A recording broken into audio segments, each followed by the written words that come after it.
Let's fight. A very good evening, ladies and gentlemen at home here in Guyana and around the world. Let's fight. Hope you guys are ready to fight.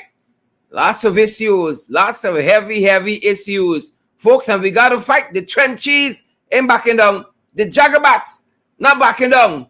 And we ain't backing down neither. Boots on the ground. We ain't backing down. Good to see each and every one of you in the ring. Rupert Young and Damian James. Rupert Young from Ontario, Canada. Mikey Mike, good to see you. Mikey, Candy, Naleen, Inderjit, Vashti Magnard, good to see you as well. Vashti, all the way from Waterloo, Canada. Vashti, thanks for the thing. Vashti and Rupert, thanks for the things. Thanks for the things. Every now and again, folks, you get a little prags. Me, no, but I like my little prags. Clear Alexis, good to see you. Jamal Aziz and Raman. Good to see you there. United Extra is Raymond, Raman. Oh, Father Don Raman, Gwyneth Jones, Rolanda, is it Douglit?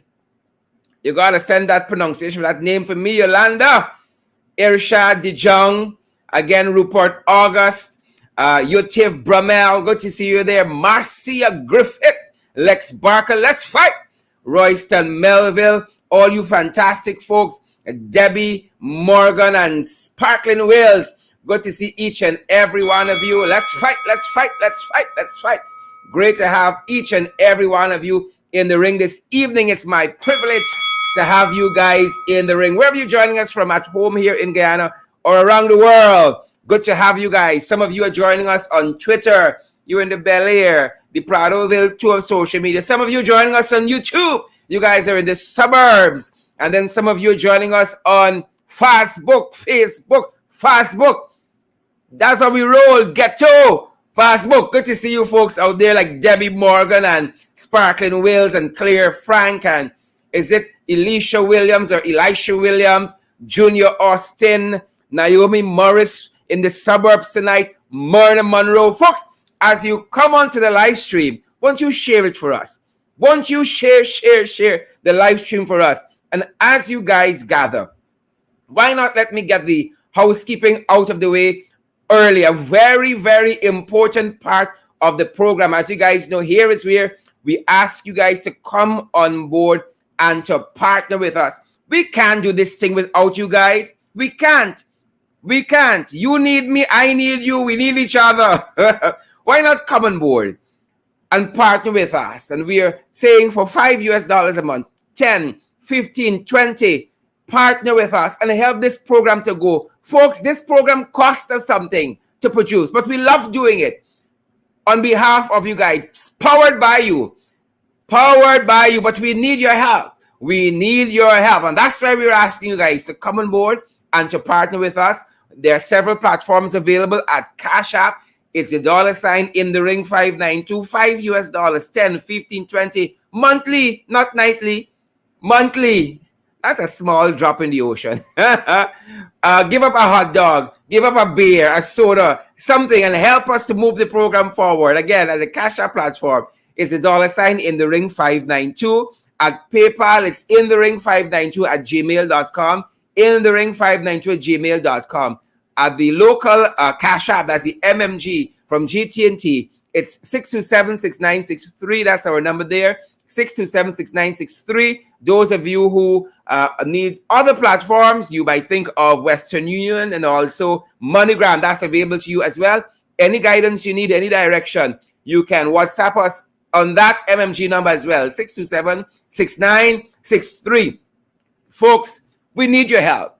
We need your help, folks. The bills got to be paid. You all see this smiling face here, but it takes something from us to produce this program night after night, month after month, but let me go week after week, month after month, and now year after year. Come on board. Y'all know we out here fighting the trenches, fighting the Jagabats, and there's lots of fear at home to come on board and to advertise with us and all of that. Y'all know, and those fears are justified. Y'all can't say y'all know how the PPP stay. So come on board. This program belongs to each and every one of you ringsiders. Come partner with us. And while you're doing that, assemble in the trenches, ringsiders. You know what you got to do. Don't leave these trenches undone. Don't let a word from them fall. Not a word. Assemble in the trenches tonight. And as you come on board, as you join the live stream, as you partner with us, a big thank you for all of you who are already helping us in whatever way you are. But so many more of you can help. Right? Don't be stingy, you know. Don't be stingy. All right. Trenches, you know what you got to do. You know what you got to do. One thing people say about this show, the comments is lit. Folks say there's one show happening, the visual, the video, and then in the comments, another show happening. Folks, as you come on board, share the live stream. Don Raymond, Morden Monroe, I see, is it Chin Sung Henry, all you fantastic folks, Alvin Prince, Orwin Don Cook. Don't let them get away with anything in the comments, guys. And as you come on board, share the live stream. Share the live stream. Ringsiders, assemble in the trenches. Let's get to work, folks. Let us get to work. We know what we got to do. Let's get to work. Good to see each and every one of you. And we hope that you guys have had a great day, that whatever challenges came your way, that you would have surmounted them, and that you are not just living, folks, that you are thriving. We not just want to live, we want to thrive as people. We want to thrive, not just getting by. You wake up every day and what's it come to do?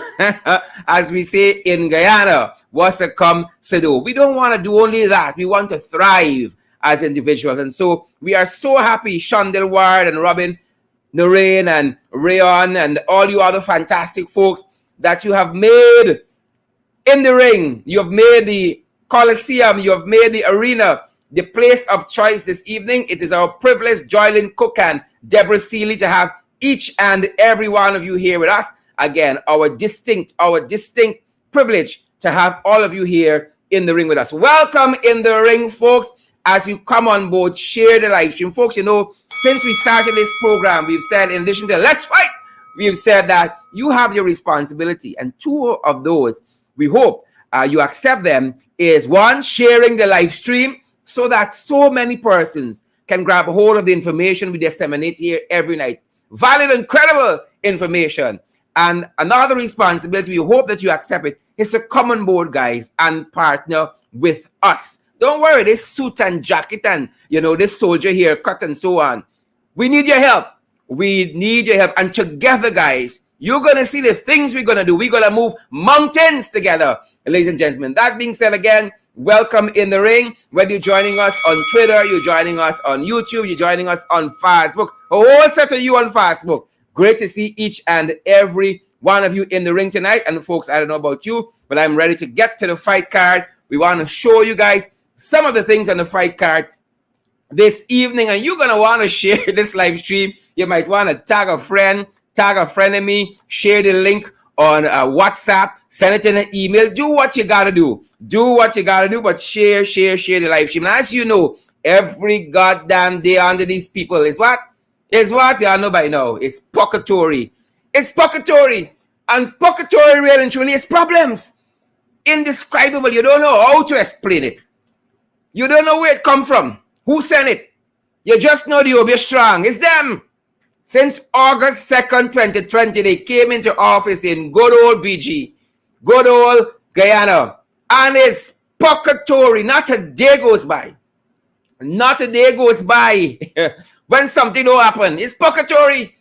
Once you know they're in power, you know it's some madness happening. Some confusion powder sprinkling someplace. It's purgatory. So again, folks, welcome in the ring, and wherever you're joining us from this evening, share the live stream, guys. And what? Let's fight. Let's get to it. Folks, I want to start with some international news that we picked up on.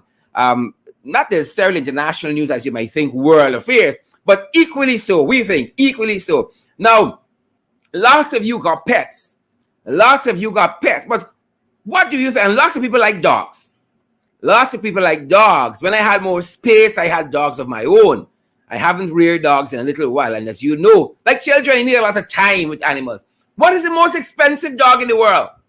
And we saw this bit of information and we thought it might be useful to you. Some of y'all think y'all got expensive dogs. Y'all got Rottweilers and You got Dobermans, and somebody said the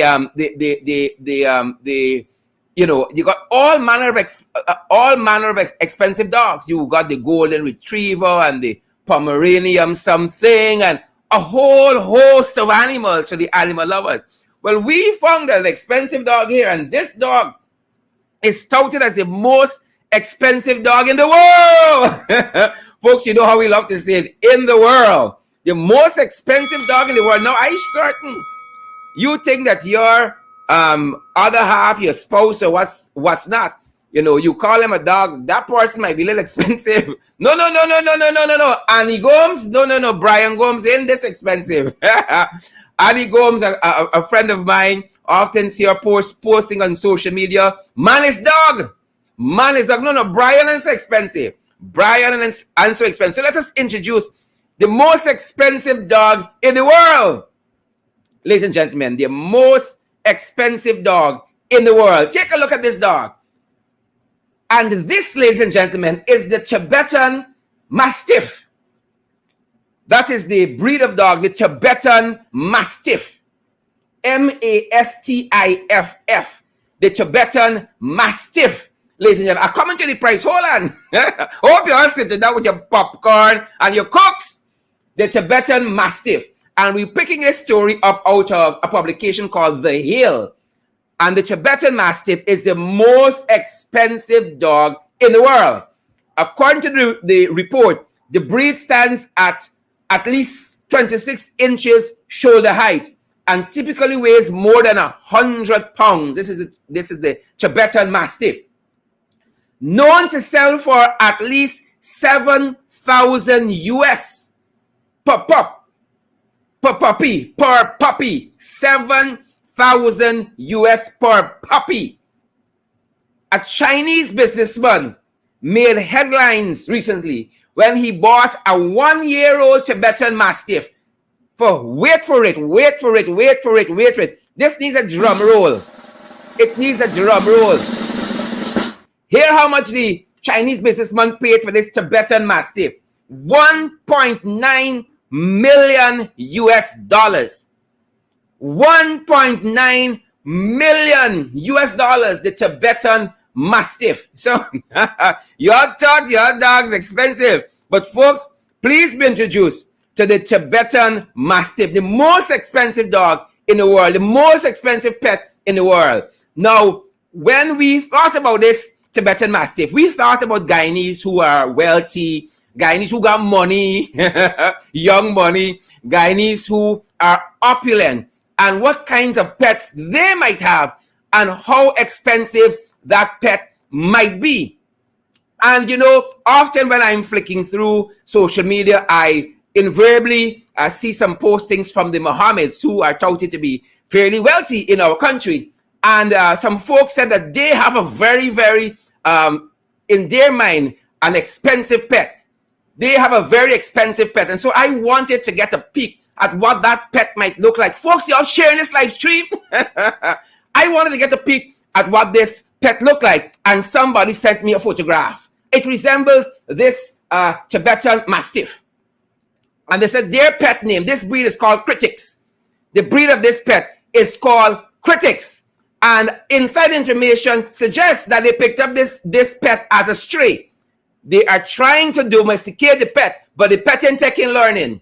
The pet is not taking learning. They pick up this pet as a stray. So it negates being expensive.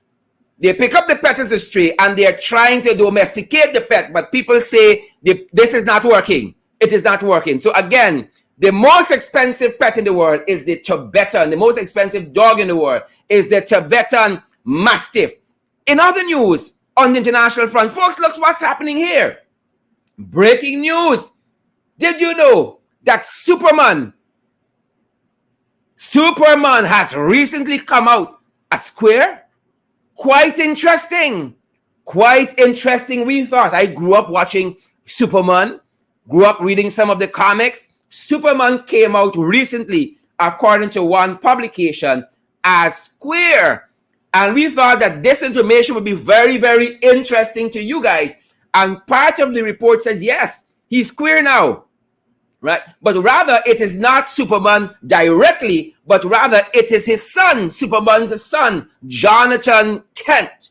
Jonathan Kent, who has now come out as queer. Now, you grew up on Superman yourselves, I'm almost certain. He says, yes, Superman, champion of the oppressed, man of steel, and man of tomorrow, the last son of Krypton, the big blue boy scout, Mr. Not a Bird, Not a Plane himself.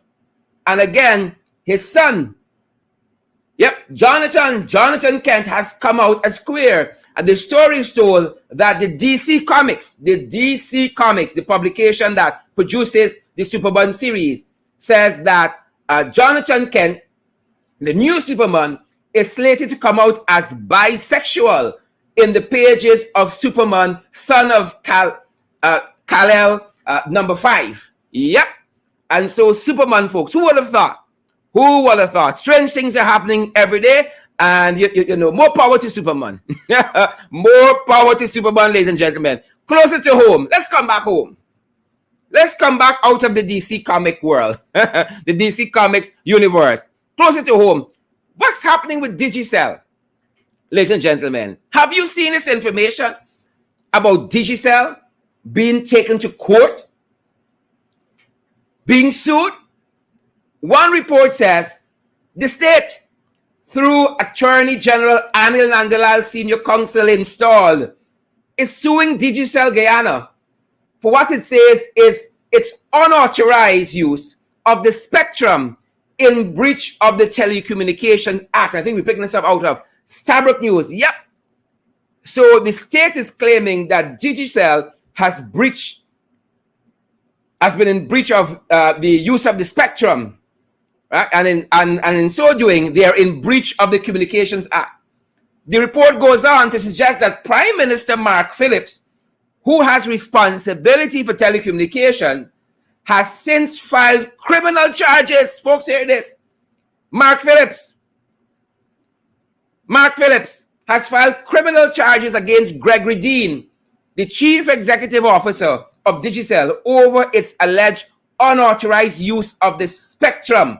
And we are advised that Dean is to appear in the Georgetown Magistrates Court on October 22nd. But inside sources, people close to the action, tell us that this is a really and truly about trying to move Digicel out of the way to position some other players. This very report says that Digicel's unauthorized use of the spectrum is affecting e-networks. E-networks is being affected. Oh yes, e-networks is being affected. Again, sources close to the issue say that the install regime, they're trying to move Digicel out of the way to create more market space for others. Folks, y'all are sharing the live stream. Are you folks sharing the live stream? And that being said, folks, let me take a second to let you guys know that coming up, folks, coming up, we are going to be joined by my friend, my brother, Rickford Burke, on the success of that protest yesterday in Brooklyn, New York, against this PPP install administration in Guyana. So Rickford Burke is going to be joining me a little later on in the program, ladies and gentlemen. That being said, ladies and gentlemen, the fires of the PPP, every day almost in this country, there's a fire. Every day almost in this country, ladies and gentlemen, there is a fire. And yesterday, for instance, we still got some more hours in this day left.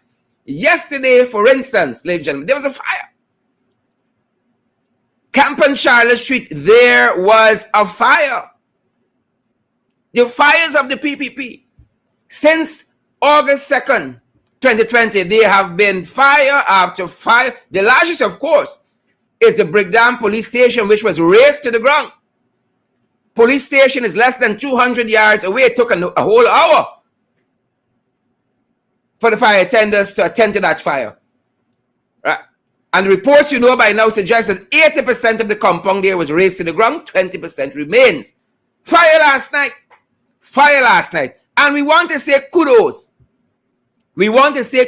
Folks, y'all are sharing the live stream. Share the live stream, guys. We want to say kudos to this officer. Kudos to this officer who made quite an impression. Who made quite a showing at that fire last evening. We're being told that the officer was not on duty, but was in the general vicinity. And when the call went out, when the alarm was raised, she responded to this fire. She responded to this fire. Right? And even though she wasn't clothed in uniform, that didn't keep her back at all. And so we want to say kudos to this firewoman. Look some of her in action. Look her in action last evening, folks. Look her in action last evening. There's a firefighter right here.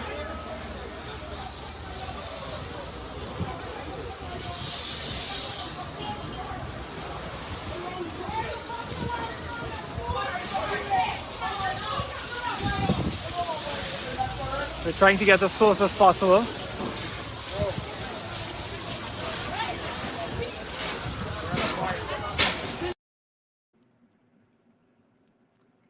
My lips dry, folks. My lips dry. So kudos to this firewoman who showed up last evening, and we're showing the guys how it's done. Kudos to her. Kudos to her. And we were made to understand. We were made to understand in equity and in fairness that there was a policeman who was too close to the blaze and trapped for all intents and purposes. And there was an officer, a security officer who is attached to sheriff security, who stepped in and pulled that fireman to safety. So kudos to him for that act of bravery as well. But boy, oh boy, this young lady here, standing toe-to-toe with her male counterparts. With her male counterparts. I want to show you that again, folks.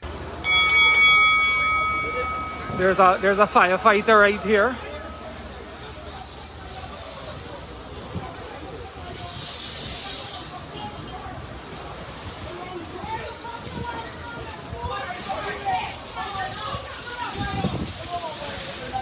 We're trying to get as close as possible.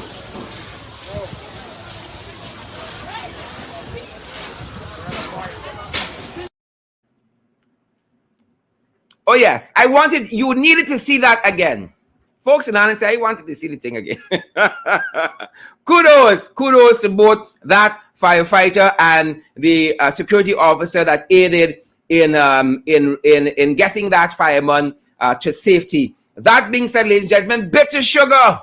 Y'all know sugar bitter. Y'all know sugar bitter. Right? Y'all know the promise the PPP made of reopening the estates. That ain't going no place. That ain't going no place. But them boys here, big money payout. Them boys here, big money payout. And so Albion sugar workers today strike.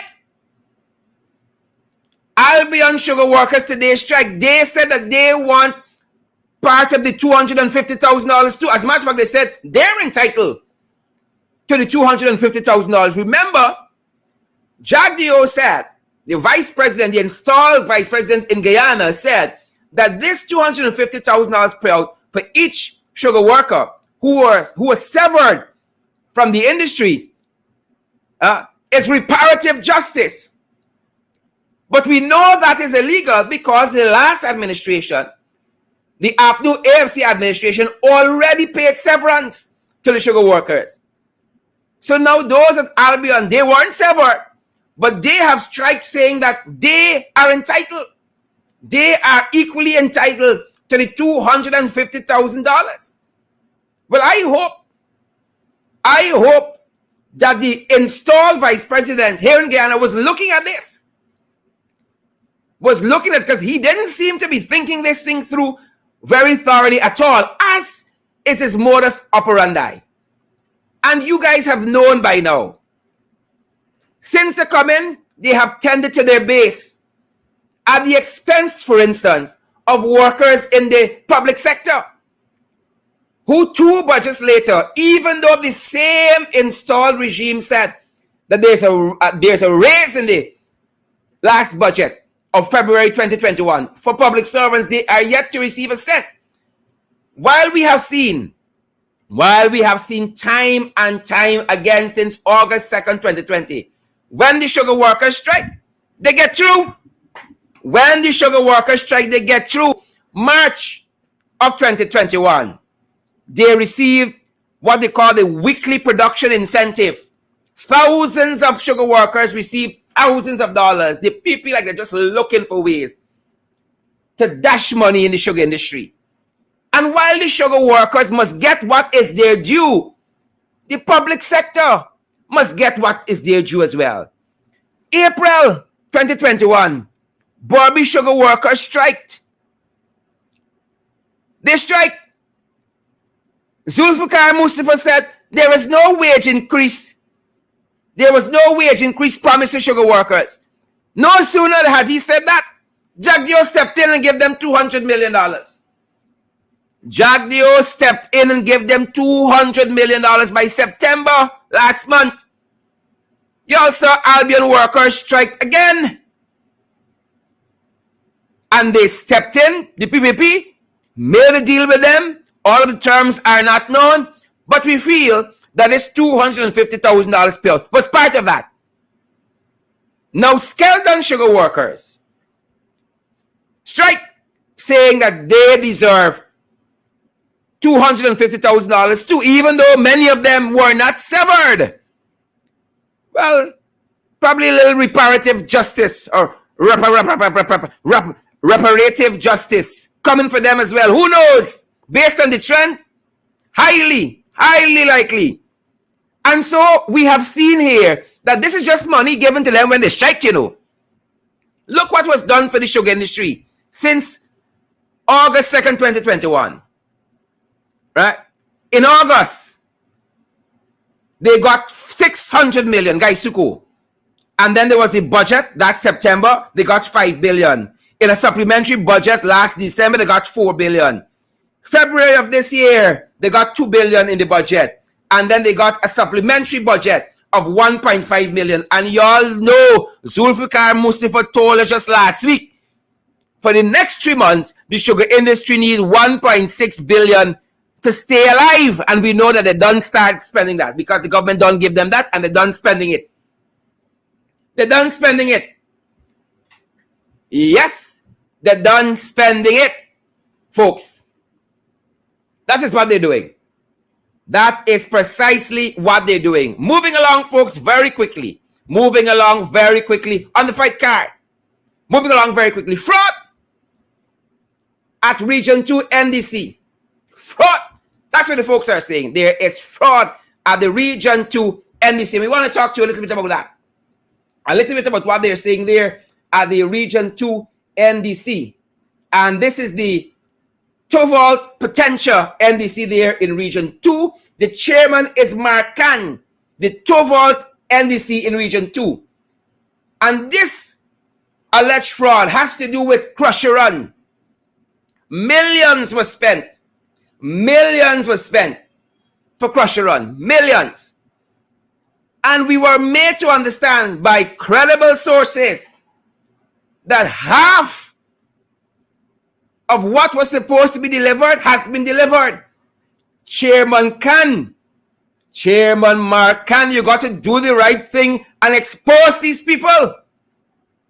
And if you're involved, well, then you're going to face the brunt of the law as well. But again, the Toval Potential NDC Region 2, we are being made to understand that the Crusher Run that was bought by taxpayers' money, the right weight was not delivered. Was not delivered. Y'all better put things right there and don't come wrong as funny. Y'all had better put things right there and don't come wrong as funny, folks. And so, unfortunately, we got to red flag this issue. This is an issue that needs a red flag. We didn't get the right amount of Crusher Run to Toval Potential NDC. and Marcan. So let's correct that. That issue has a red flag next to it. Red flag. And you all know lots of issues in this nation that got some red flags next to it. This issue got a red flag. Moving on, ladies and gentlemen. Secrets of Saudi Hospital. The secrets of Saudi Hospital. This is another issue that has to get a red flag. Now, the staff there, the healthcare workers there, they were told not to be posting anything on social media or any place else for that matter. Don't bad talk the hospital. Don't bad talk them. That is the instructions. From the information we read with our own eyes, credible sources. So they're threatening to sanction the staff there. Threatening to sanction the staff if they post about what is going on at the hospital. If they only post. Right?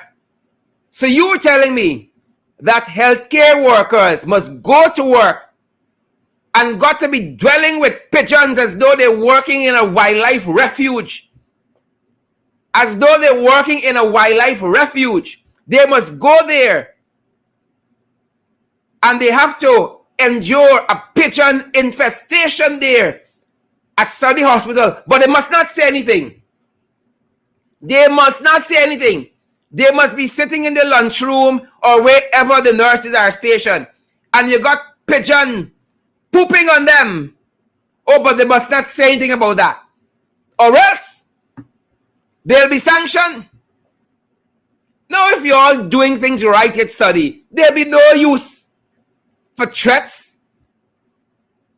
Right? There'll be no use for coercion and sanctions. No running water at the hospital. And instead of the administration trying to fix these issues, they are threatening sanctions.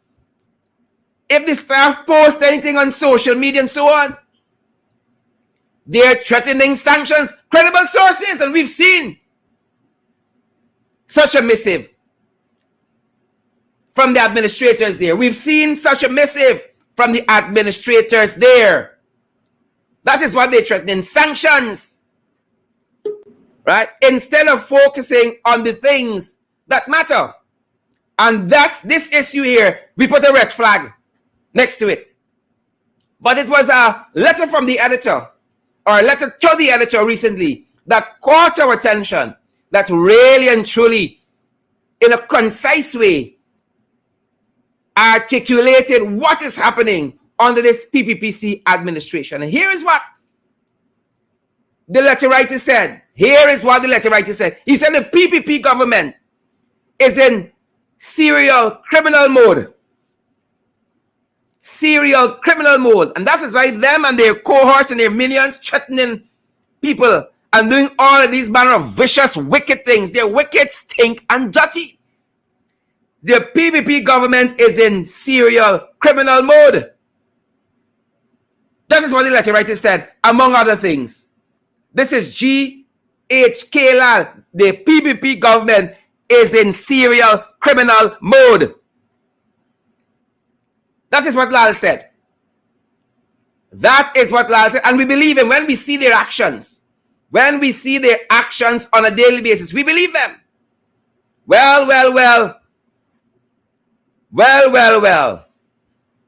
The Guyana Police Force is continuing their own actions. You're talking about serial criminal mode? You're talking about serial criminal mode? A young man was shot down recently. Kevin Andrews, shot down recently. The leader of the opposition just today visited with that family. With that family. Just today, the leader of the opposition visited with that family. And in a very strong statement, he said that the coalition has noted the serious, right? With serious concern, rather, a pattern of police ranks killing civilians, according to this statement by the leader of the opposition. A pattern of police ranks killing civilians. What is also worrying is that the police version of events is often discredited by eyewitnesses or family members of the victim who have first-hand knowledge of what took place.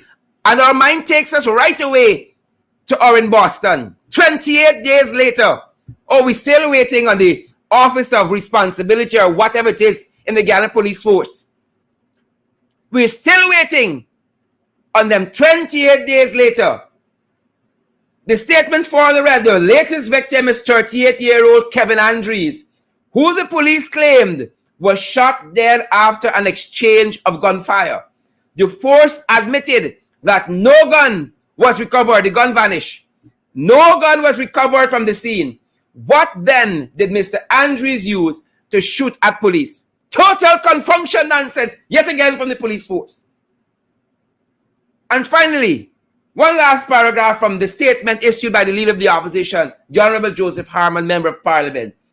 Mr. Andrews' family, on the other hand, claimed that he was killed while being in handcuffs. We therefore call on the Guyana Police Force to come clean. Don't come dirty, come clean. Come clean on this matter.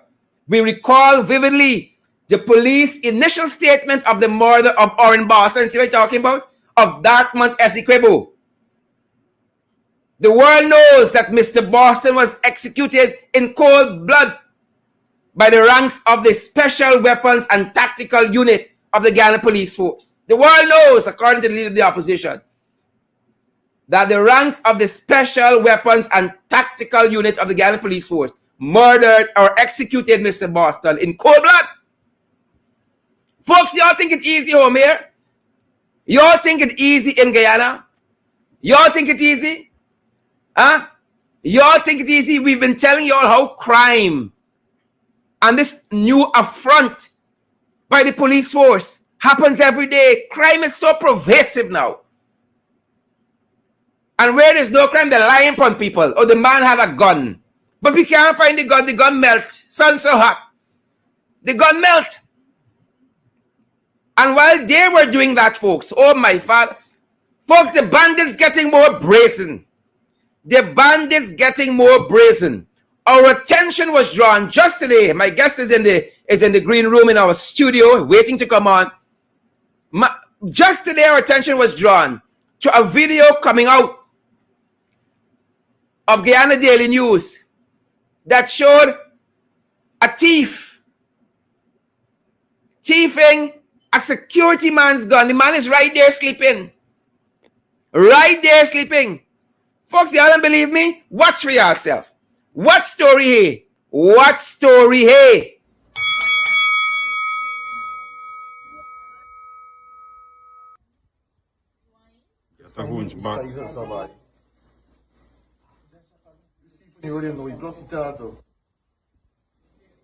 Yeah.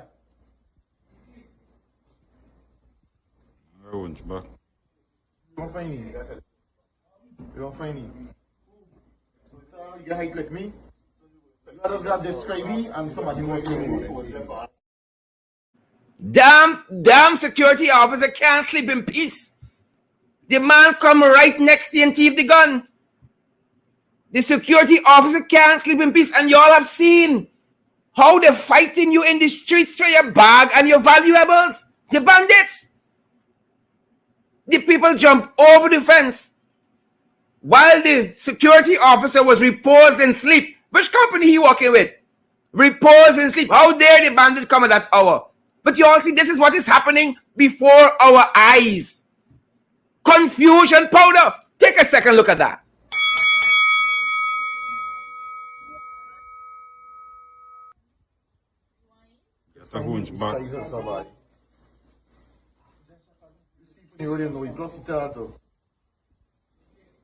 Yeah.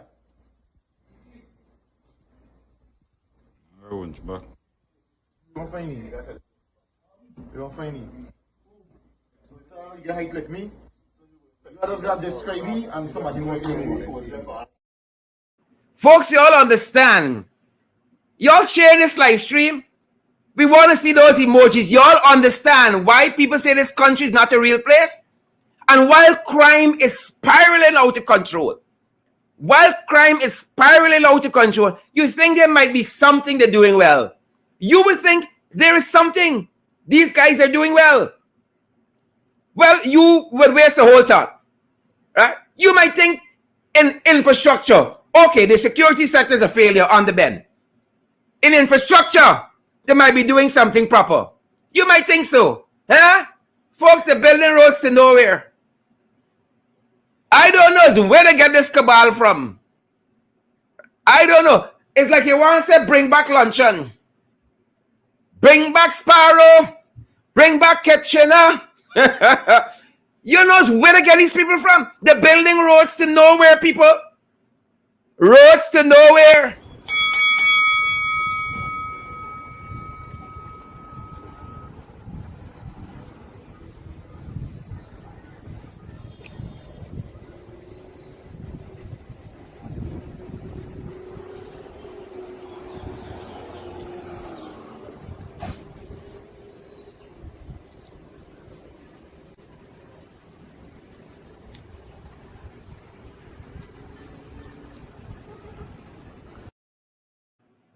So there's a major road or a cross street. They can just build it out. They just build it and stop. We don't know if the money get thief out. We don't know if the contractor had to pay something like the other one at Amrindian Affairs and he run out of money or what. But the road just goes nowhere. So they're making it in infrastructure. They're making it in public security. They're making it in health. Oh, Father, where are they making it? Where are they making it? Folks, y'all sharing this live stream? Where are they making it? I got a suggestion before I bring my guest on. I got a simple suggestion before my guest comes on. Rickford Burke, where they might be making it? We hear credible sources telling us there's big success in the criminal justice system. Big success in the criminal justice system. They tell us the food. While lots of things not going wrong there, like the boarding down of the Camp Street, station and all of that. It's only the jail. That's a success. Built on the Avenue AFC is the only thing standing there. We hear the food is excellent. The food is excellent. I know some of y'all know how the food tastes. Rickford won't know how the food tastes. Roy Garraway, you know the food in the prison tastes. They say the food there is a big success. Denise Sobers, they say it's a big success. And the acting director of prisons told us that just today. He said the food nice. Marriott quality. Food nice. Real nice.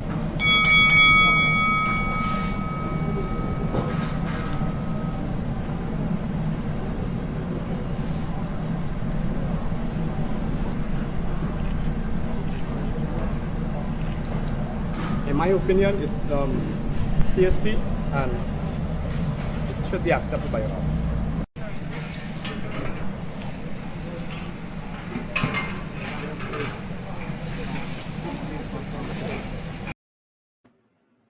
Yep. It is tasty and should be accepted by all. That's what he said. Tasty and accepted by all. Matthew James, you accept this food?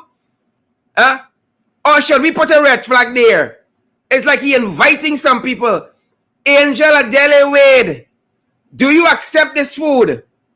Or are we going to put a red flag there? I think we got to red flag some issues, folks. That look like suspect to me. Set the spider to the fly. I won't know how the food tastes. I don't know if some of you, we got to red flag the one. Rowena Cummins, you know how the food tastes? Colin Isaacs, you know how the food tastes? That road to nowhere, we got to red flag that as well. We got a red flag, Stanborn. That road to nowhere got a red flag. And folks, for the main event this evening, my friend and my brother. No red flags for him. Green flags, green and yellow.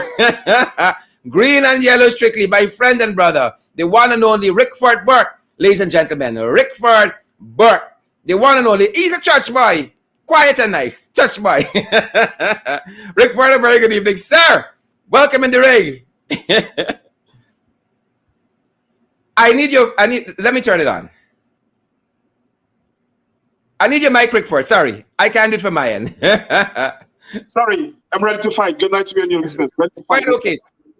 Rickford, I know you don't know how the food is, or do you? Listen, I just remembered I got a letter from a prison officer who told me that the Minister of Home Affairs, Rosen Ben, instructed that they must eat the same food as the prisoners, and they're now boycotting the food. They're buying their own food. Good decision. Yeah, Good decision. they're so concerned. They're so concerned about the welfare of the prison officers that they have instructed the prisons to stop cooking for the prison officers, and the prison officers must eat the hogwash that they prepared, that they call food. Oh wow, interesting. I wonder Mr. who. James just said it's tasty. Mr. James just said it's tasty. I want to know who got a contract. Who got a big prison contract cooking food there? Food is excellent, excellent. I know some of them can A taste lot it. of contracts these days, going to E-Network and Newsroom and so on. So maybe it's the same family. I don't doubt you. I don't doubt you, because some people who got no business in cooking. When you go to some places, you taste some food, you wonder. But Rickford, that being said, I know that you guys had a protest yesterday afternoon.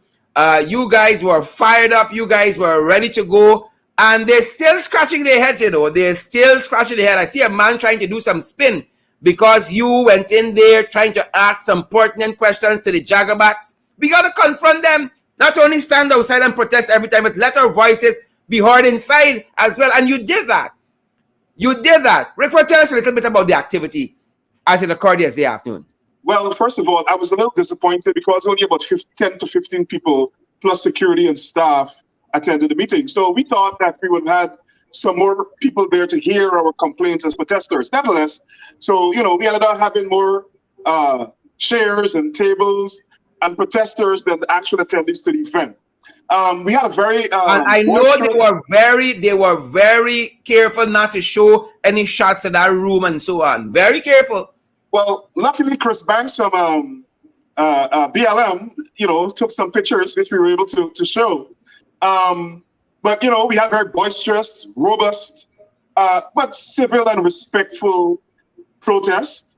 It was in the hall of a church, so we didn't want to desecrate the church in any way. But outside, it was raucous, right? We had the cooperation of the police, who's always there to protect us.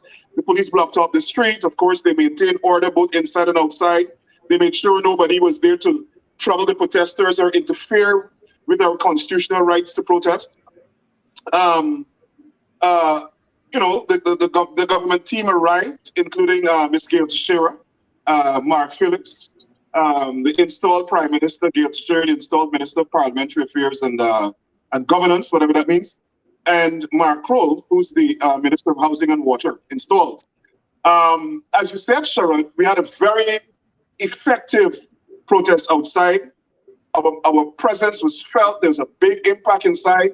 They heard everything that we were saying outside, including our demands for justice, or including our demands for accountability. But more so, myself and Chris Banks, decided to go inside because we believe, as you said, these people must be confronted. They must be asked the tough questions. They must be held to account. We can't just allow them to come into Brooklyn, have meetings with a few people and walk away. So we went inside. Chris Banks was very determined. Again, Chris Banks is from BLM. He's an African-American. He's not Guyanese. But Guyanese are his neighbors, his friends, his colleagues. He follows what happens in the Caribbean. And Chris went in there.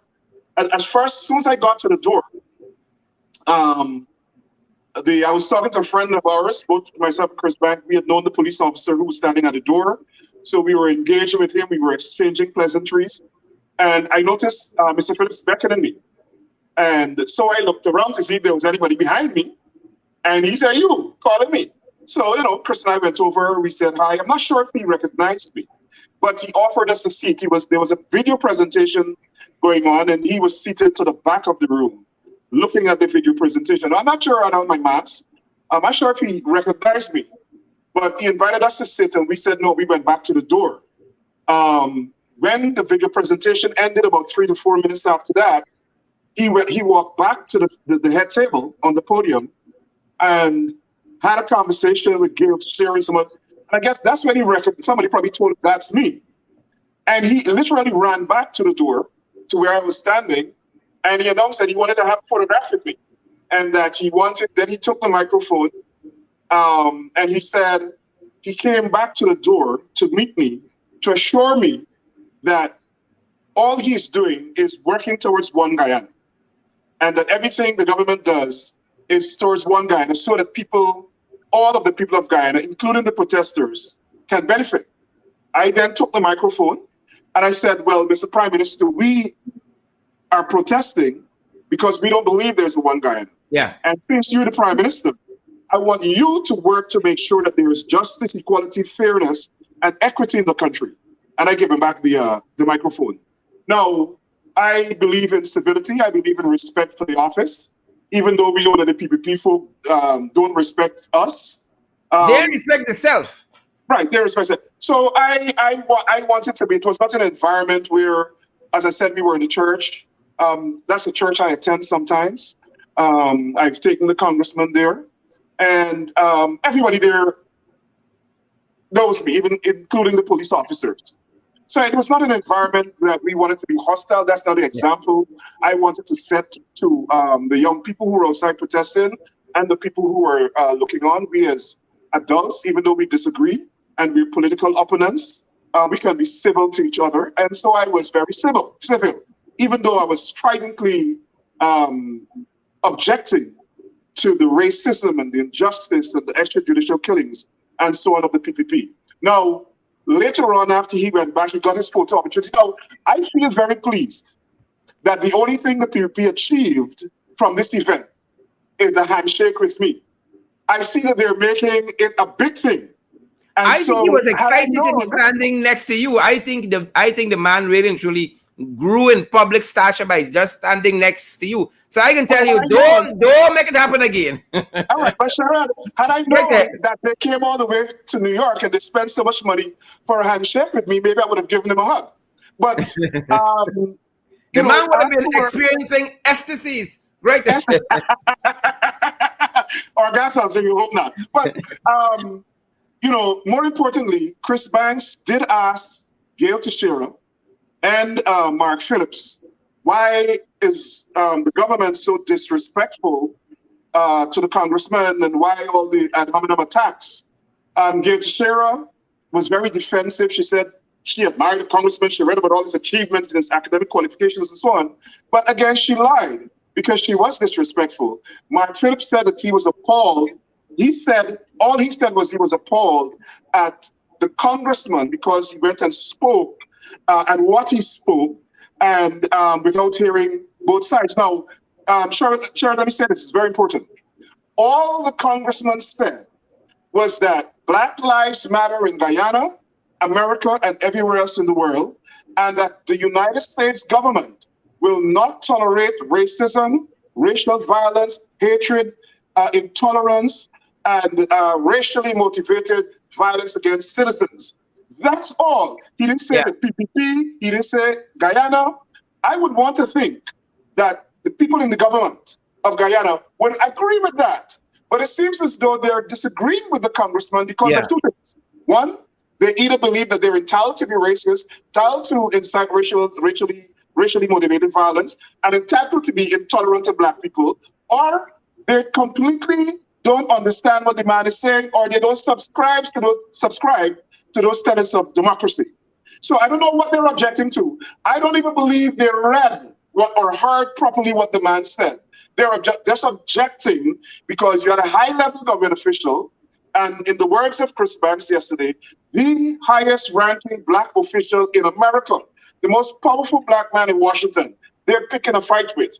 And so Chris Banks said it was very audacious of them, having said that, to come into his district. Now, they said they've always been disrespectful and they've never said anything disparaging about the congressman. I attempted to ask a question, but they didn't want me to ask the question, but I took the microphone and asked it anyhow.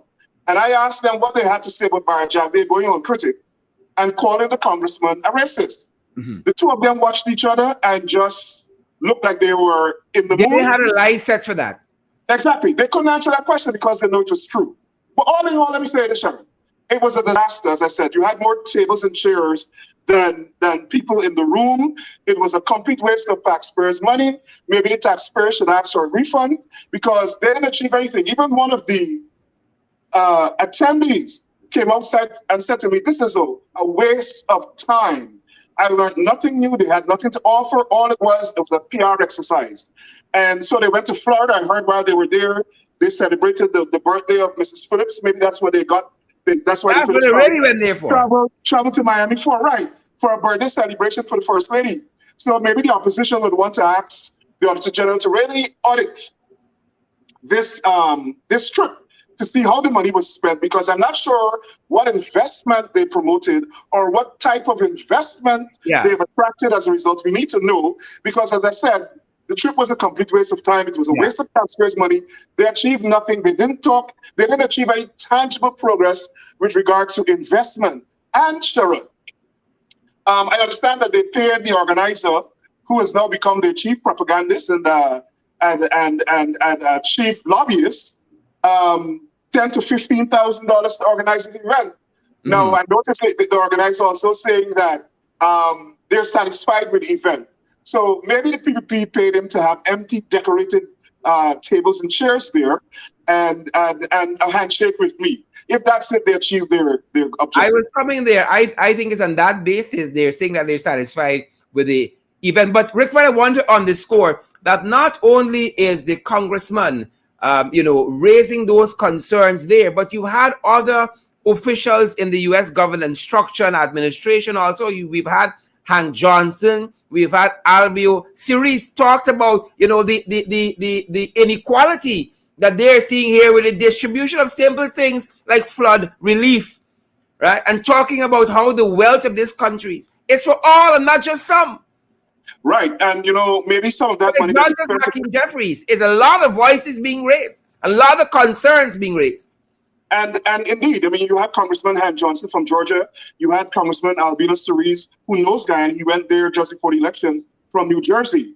In addition to that, you had Yvette Clarke raising concerns. In addition to her, you had the secretary, the third-ranking official at the State Department, Victoria Newman, talking about their racism and their intolerance in the country, or the complaints that they're hearing about injustice and racism in the country. Now, as I said, and you mentioned that Hank Johnson spoke about all of the resources of the country belongs to all of the people, and belong to all of the people. And maybe some of this money they use, millions of dollars, could have been spent to go, cash grants to some family, flood relief grants. And by the way, I saw that several Black farmers in Mahaica protesting today, saying that they were discriminated against because of their race at Mahaica, and they did not really receive the flood relief grant for the agriculture sector.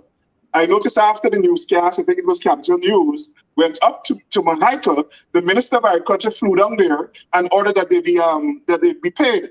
So the Minister of Agriculture is acknowledging that these people were discriminated against, and we need to have some review in the country. It is not satisfactory that Barajade could say that people like us who raise these concerns are just malicious, or he could just say, well, there has been some fraud by public servants when he know they're PPP party workers, operatives, doing this disbursement of these cash grants and are involved in hundreds of millions of dollars in corruption, and they're thieving the money, and this money is not going to the people who they're supposed to give it to. Plus, they're bypassing Black people because of their race, and there should be some level of investigation. So I hope that the opposition will push for this. Yeah. And you talk about a birthday celebration happening there and waste of taxpayers' money. We're being reliably informed, Rickford, that the First Lady is on her way to Dubai for a celebration. Well, listen, that's all the people is doing. Spending money on parties, spending money on overseas trips. In the Miami forum that they had, the supposed forum on investments. I don't know if you saw the pictures. Some look half drunk, some look like they just grabbed them off the street to make up the crowd. Some of them look derelict. I mean, I don't mean to insult anybody, but I'm just saying that it didn't look to me like a room of business people who are seriously interested. They look in like the Mohammed investing in pet. Guyana and doing business in Guyana. So it was a birthday celebration, which a lot of them probably got drunk. Most of them looked drunk, and the others looked like they were just there to have a merry time. Some looked like they were, probably drug dealers, and I don't know. But I know that this trip could not be satisfactory. I know that the government could not be satisfied with this trip. I know that they're probably very unhappy with the Brooklyn meeting yesterday, which 15 people attended, plus about 10 security and staff members, and that the Prime Minister ran to the door to have a handshake with me, which they thought was a very big achievement. And like I said before, if I knew that that was part of the agenda and it would have been so celebrated in the PPP world, I would have given them a hug. Understood. Well, I could imagine they would have given you the front page. It would have been like the Nobel Prize was bestowed on Phillips there. They would have given you Times front page, would have given you Chronicle front page, and all the other places. Apparently, and if you noted, the pastor of the church issued a statement today commending us. He said that the protest was very effective. It was impactful. He complimented us on our civility and the order in which we conducted the protest. He said that he believed in the value and the mission objective of the protest. And most of all, he said that he welcomed the civility and the leadership that I demonstrated, and that he hoped there could be continued dialogue in the interest of the country. Let me say this, Sharon. After the interaction inside, it was brief, it was just a few minutes. I came back outside and reported to the protester what transpired inside. But during that period, O.C. Rogers, who is the a PPP operative here, came calling to me. The women started shouting him down. But I went over to him. He said, Mr. Burke, the Prime Minister is inviting you to a meeting after this event. He said, you guys could probably go upstairs and have dinner and talk about the country. And I politely declined, and not because I didn't want to engage the Prime Minister, but I don't think that was the environment for that. If there's going to be such a talk, which I think is necessary, it must be properly structured. It must be planned. Correct. There must be an agenda. Correct. And it must be organized, and we must all demonstrate respect for each other.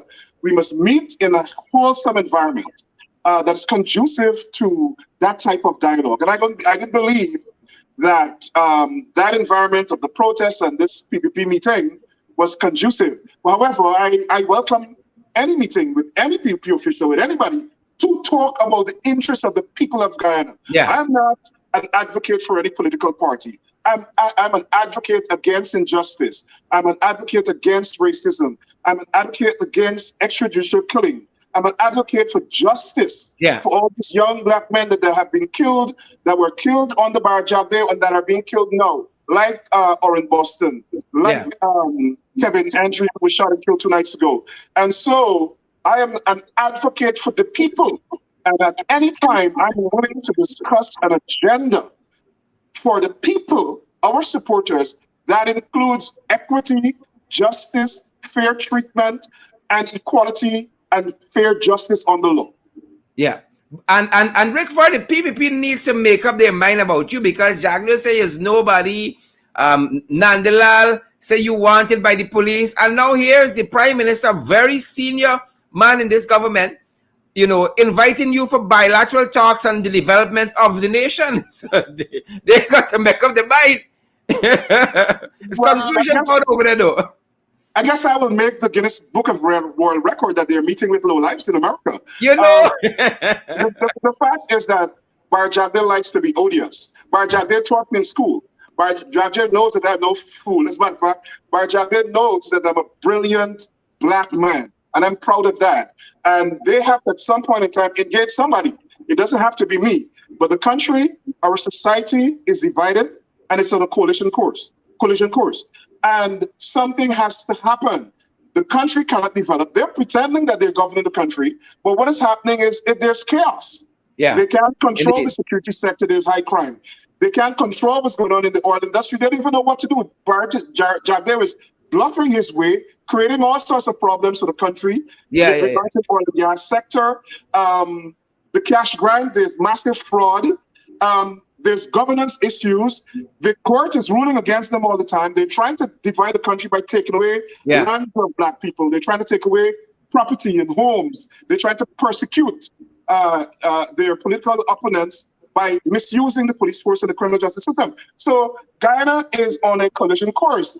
We can soon be in civil conflict. And so there must be dialogue.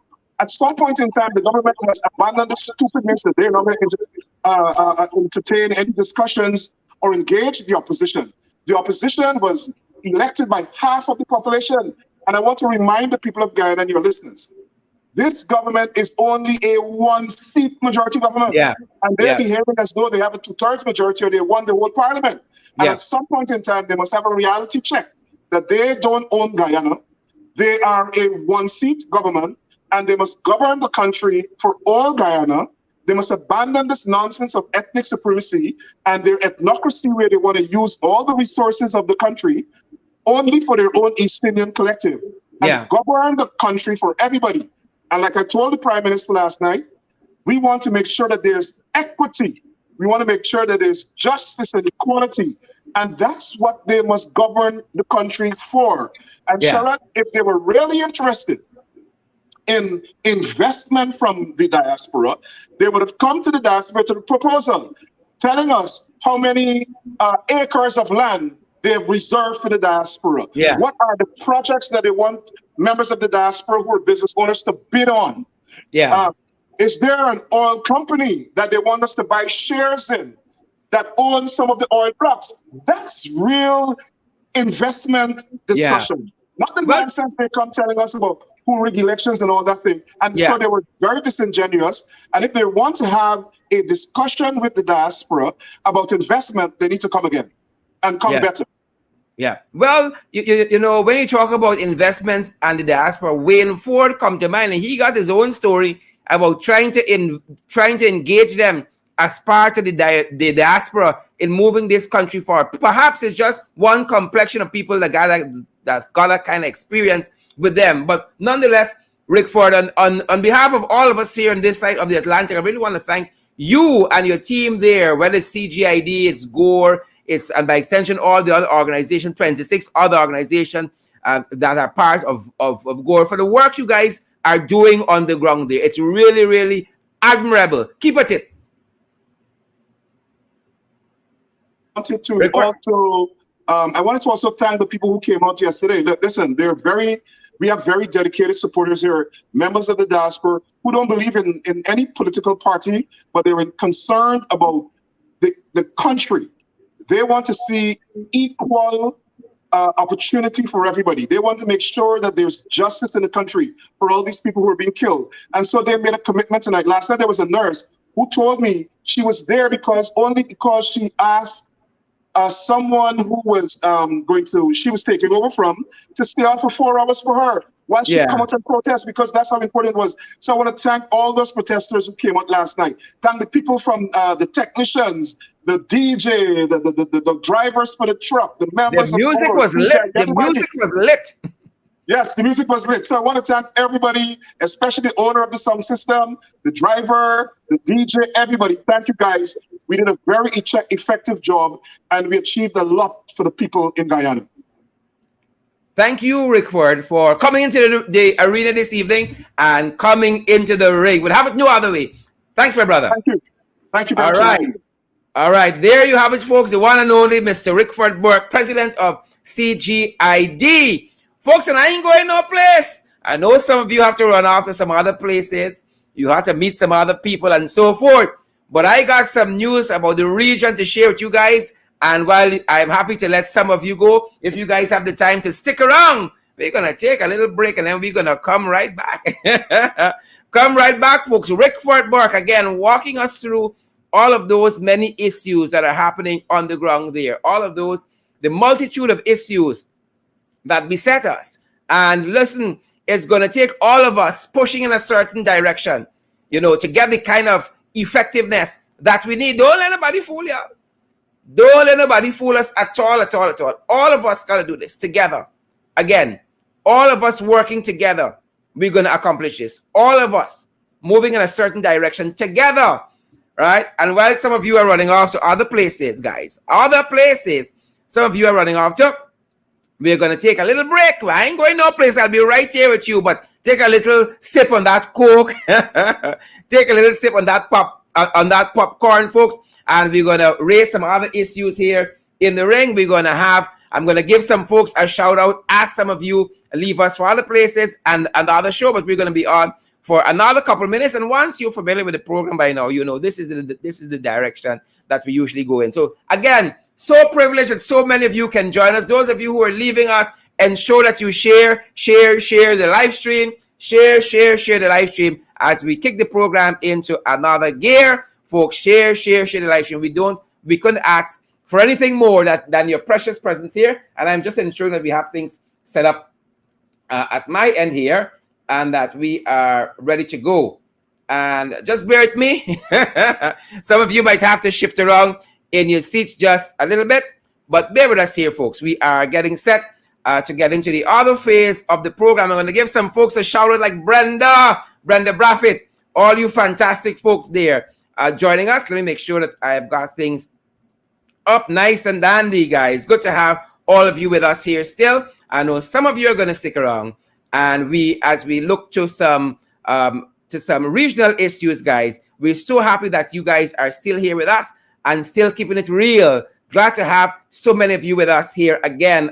Thanks for joining us. Those of you who might be leaving us, guys, do share the live stream. I see Carla Barker and Richard Kishore, Jermaine Osborne and Brenda Braffett, Carl Miller, Hazel Chase. Lots of fantastic folks. Lots and lots of fantastic folks. I'm going to be touching on some other issues, shifting to another gear before we leave you guys this evening. We want to bring you guys up to speed with some of this stuff happening in the region. Yep, we don't always get a chance to focus on it, and we want to touch on some of that, some of what's happening around the region as we shift gears in our program. Good to see so many of you who are still here with us. Angela McDonald and Rayon Nurse and Loretta Roberts.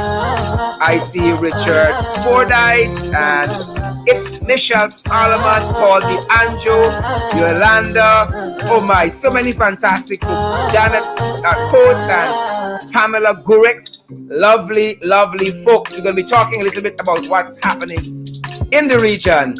Oh yes, we want to see those emojis, guys. We want to see those emojis there, and we want you guys to share the live stream. Share the live stream. We're shifting gears in the program. Hope you guys are great out there. We hope you guys have refreshed yourself. Those of you who are close to a Starbucks might have had a refresher. Shout out to Antonia Narayan and the Narayans in South Carolina. We're shifting gears just a little bit, folks. Just a little bit. Giving you guys a chance to catch up. Take a breather. And then we go again. Folks, and some things happening around the region before we go. We want to share some information with you. Some stuff happening around the region. Y'all know Airfund given 7,000 doses of Johnson & Johnson COVID-19 vaccines to Barbados. Yes, that's happening. And some folks are wondering whether this might be payment.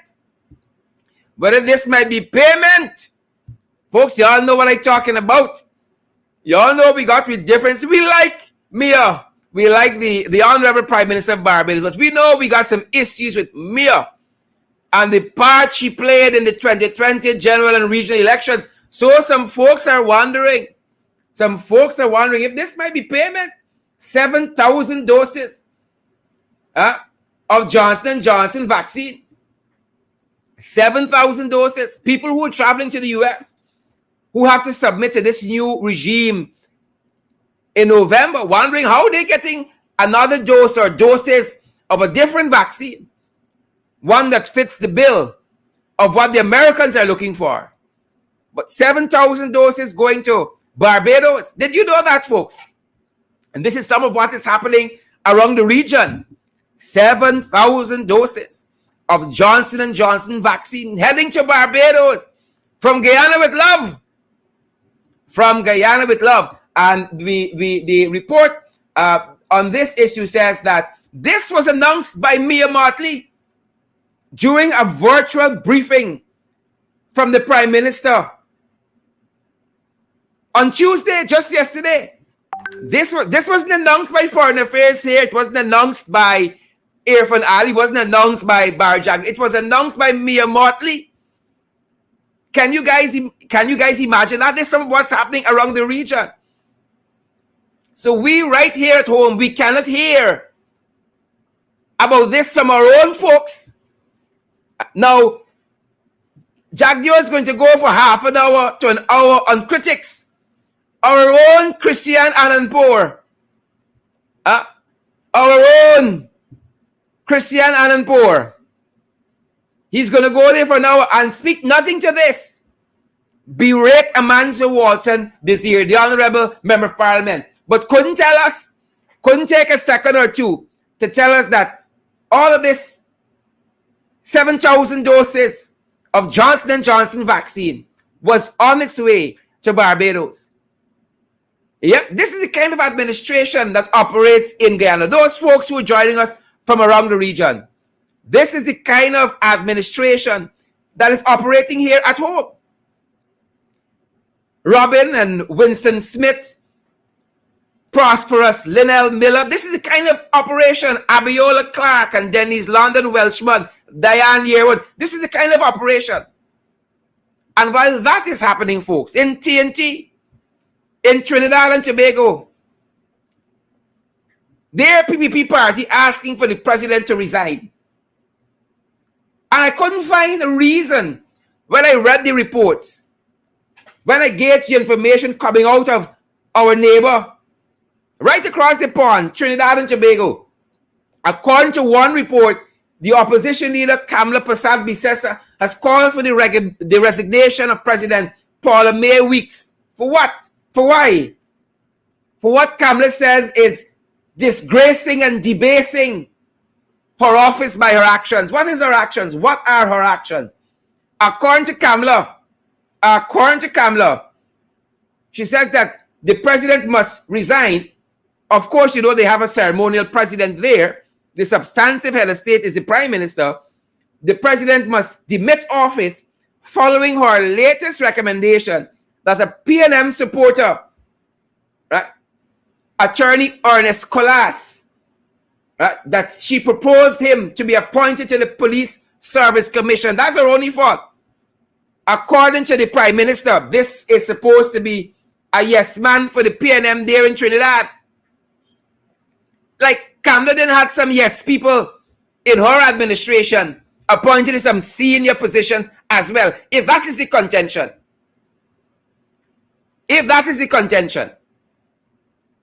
So she has been calling for Paula May Weeks, the president of Trinidad and Tobago, to go. That's what she's been saying there. Weeks must go. Why? Because she appoints somebody who is perceived to be a PNM supporter. Folks, the politics in Trinidad is not much dissimilar from Guyana at all. When you read the papers, you read the news there online, you look at television there in Trinidad, the politics is almost right down the center as Guyana's. Right, and that is why the PP identify so easily with them. You all remember how they stood up to Rowley? When Rowley said that our Sputnik vaccines weren't approved by WHO, that was the fact. Had Kamla said that, they would not have said anything. That being said, some other stuff happening with Kamla, some other stuff happening rather in Trinidad and Tobago, in Trinbago. Those of you who know Trinidad would know Rachel Price. As a matter of fact, she's one of my favorite persons, public personalities there. She's an entertainer. I'd rather say she's an entertainer than she is a comedian. Great personality, Rachel Price. Well, Rachel recently made a post about Royal Castle. And I don't think that two Royal Castles are the same. I doubt whether, for instance, that the same experience about Royal Castle might be had in Guyana. I doubt it. Whether that same experience might be had. So here is what Rachel Price said about Royal Castle. Dear Royal Castle, this is what she said on social media. Dear Royal Castle, the purpose of your existence is your pepper sauce. Y'all feel the same way? The purpose of your existence, Royal Castle, is your pepper sauce. No pepper sauce, no one cares for your ketchup, nor your chicken. That's how y'all feel. No one cares for your ketchup or your chicken. No pepper sauce, no sales. Third week, NASA. Please place larger signs outside your establishment informing customers of this gross meandering fallacy. Regards, our price.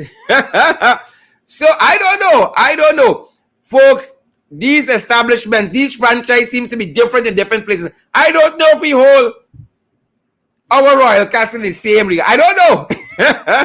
I can see some Royal Castle people can be looking back at this live. This is what Duncan, what's Cheryl saying about us? Sherrod, what's Sherrod saying about us? But this is coming out of Trinidad and Tobago, where Rachel Price, entertainer Rachel Price, said that the purpose for your existence, Royal Castle, is your pepper sauce. If you ain't get pepper sauce, close down. And while that is happening in Trinidad and Tobago, look what's happening in Jamaica. Those of you, again, following the entertainment industry, there was a report out about 48 hours ago that suggested that Butch Banton's daughter, or as I heard one advertiser says, Bushu Banton. Bushu Banton's daughter, Abigail Myrie, was missing. One report said that Abigail Myrie was missing. According to this report, daughter of reggae artist Bushu Banton has taken to social media rejecting reports that she is missing. The girl is missing. The girl is not missing. The police had reported that family members said that she had not been seen or heard from since Saturday. She had not been seen or heard from since Saturday. You know, some of y'all is just left home. It's a bad habit some of y'all got. Y'all ain't telling nobody where y'all going. Y'all ain't telling nobody that y'all going by Mrs. So-and-so for the weekend. You just go absent and people must know. That's a bad habit y'all got to cut out. Next thing you know, y'all in Kaicho News front page, or the Express in Trinidad, or the Guardian front page, or the Gleaner in Jamaica as missing, or Barbados Today front page as missing. Y'all got to let people know where y'all going. So according to family members, she had not been seen or heard from since Saturday. This is Abigail Myrie, the daughter of Bushu Banton. And the report says, and again, this is the Jamaica Gleaner, says that the attorney at law, Maurice McCurdy, says that Myrie's mother, Lorna Strachan, has informed the Constant Springs police that her daughter is safe and has been in contact with the family. That the daughter is safe and in contact with the family. So who knows how this news got out there that Abigail Myrie was missing, daughter of reggae artist Bushu Banton. But according to what the family is saying, folks, don't go to press yet. The girl has been in contact with the family. Sometimes people just need some space. That's the other side. Sometimes people got to use some self-care. Y'all know how some of y'all are in your own families. She took some time out. Sometimes people need a little time out. Folks, if you're living in Guyana, you need plenty time out. Plenty time out. Right? You see the First Lady living at that level, wearing the very best. And we're doing especially First Lady soon. Wearing the very best 7,000 US shoes and so on. She took a time out. She in Dubai. Self-care time. It's important.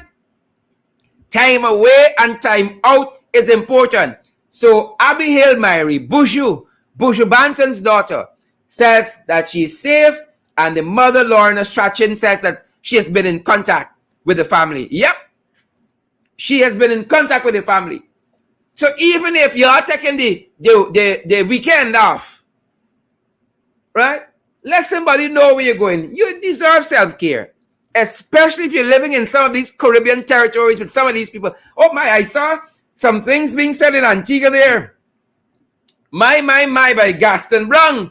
A lot of people in Antigua probably need some self-care, some time out, time away. It's just the finances not permitting it. Right? But I know in places like Antigua, you go up to Shirley's Heights and so on for a couple hours and just chill. Just chill. Time out, time away. But let somebody know where y'all going. And folks, these are just a couple of the issues we wanted to draw to your attention around that are happening around the region. One, 7,000 doses of Johnson & Johnson heading to Barbados from Guyana with love. Kamala Prasad Bisesa telling the president there, Paula Mayweeks, you got to go. Why?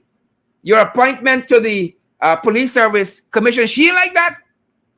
And then Rachel Price saying Royal Castle, Trinidad, the purpose of your existence is the pepper sauce. Rachel is pepper sauce by herself. Pepper sauce by herself. And lastly, Abigail Myrie. You gotta take some time out, man. Time out. If she listened to one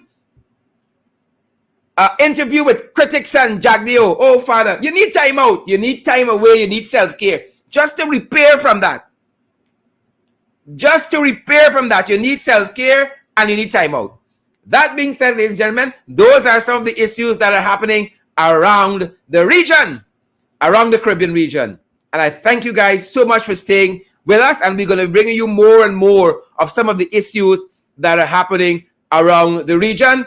In the ring, great to have all of you guys still with us. Quite a few of you still with us, guys. That's our program for this evening. And we're going to be right back here tomorrow, same time and same place. In the ring. So glad that you guys stuck with us. Folks like Renisha King and Sharon Semple and Amanda Daniels and Dion Yearwood and Yolanda. I see Candy Nileen Inderjeet is still with us and Melissa Barnwell, Tapin, Bradford. Some of y'all get plenty names, man. When y'all get time for write this name out, that's like a week you gotta spend writing out all and good to see all of you. Angela Daniels and I see Jenny Samuels is there as well. Melissa Barnwell, Tapin, Bradford, still with us. Simone, Wills Felix, good to see you there. Peter Sales, great to see you as well. Winston Bob and Paula Graves, great to see all of you. Fantastic, fantastic folks. Thanks for spending this time with us. It was our joy and privilege having each and every one of you guys. You guys give us the energy to keep going. Thanks for staying with us, guys. Great to see all of you in the ring. Jenny Samuels and Sharon Simpson, Wayne Boucher and Tiffany Porter, Shanks, Winston Bob, Katahar Sugrim, Andrew Cuthbert, all you fantastic folks like Paul D'Angelo, Talisa Brown, come on down. Come on down. Good to see you, Wayne Boucher, as well, and Sharon Semple. Marlon Thomas, great to see you, Marlon, as per usual. Really good to see you, Monica. Folks, you gotta get some people some red flags. Don't let them come around, you're all funny. Good to see all of you guys. Thanks for being in the ring this evening. It has been our pleasure. Thanks for joining us. Gaius Griffith, Richard Fordyce, Claire Alexis Richmond. Thanks for joining us. Stay safe, guys. Stay safe.